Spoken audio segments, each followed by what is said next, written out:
You didn't survive the end of humanity because something else did. You wake up. Silence. No traffic. No voices. No notifications. Just a world that feels paused, like it's holding its breath. Where did everyone go? Zombies? Rapture? Evacuation?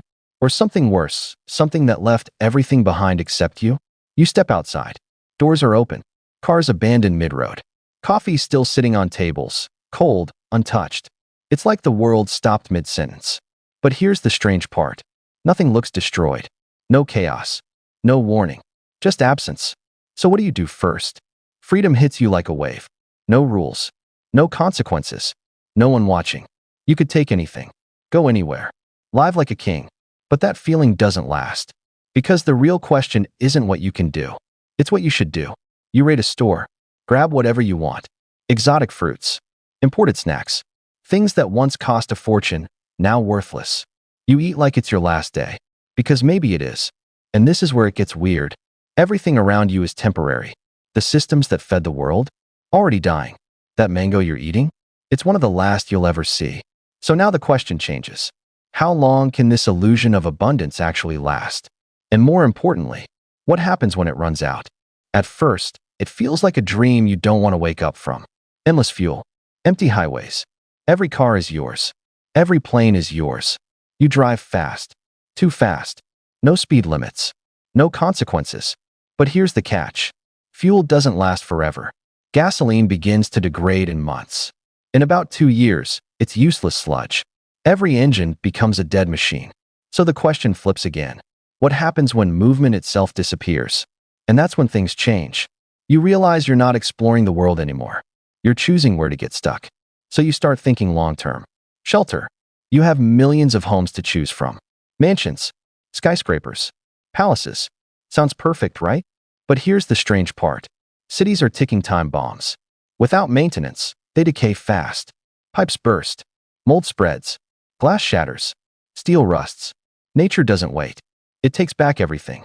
Plants push through concrete. Roots crack roads. Rain floods entire districts. And then comes the real danger. Fire. One lightning strike. One spark. And an entire city burns with no one to stop it. So now you're running. Not from people, but from the world itself. And the next question hits harder. Where's actually safe? You escape the city. Head into the countryside.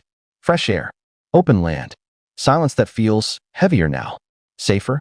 Not even close. Because you're no longer at the top of the food chain. Wild dogs roam in packs. Feral cats hunt in the shadows. Larger predators, bears, wolves, expand into territories humans once controlled. But that's not even the craziest part. There's something far more dangerous. Something invisible. Scattered across the planet are over 400 nuclear power plants. Right now, they're stable, automated, controlled, but not forever. Without human oversight, cooling systems fail. Backup systems collapse. And when they do, meltdown. Radiation zones spread silently. Entire regions become uninhabitable. You won't see it. You won't smell it. But it will find you. So now the question becomes terrifyingly simple. Where on Earth can you actually survive? And survival isn't just about danger. It's about food. Cities still hold canned goods.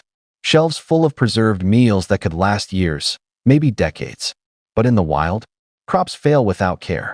Livestock die or get hunted. Nature doesn't farm for you. So you adapt.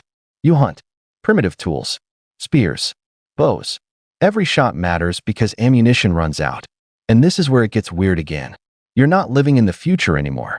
You're falling back into the past. And you're not ready for it. Food keeps you alive. But water decides how long. And here's the problem. The moment humanity disappears, so does electricity. No power means no pumping stations. No filtration plants. No clean water systems. At first, it seems fine. There's bottled water everywhere. Supermarkets. Warehouses. Thousands, millions of liters just waiting. But that's temporary. Because stored water runs out. Reservoirs stagnate. Pipes corrode. Contamination spreads. So now you face a new reality. Every drop becomes a decision.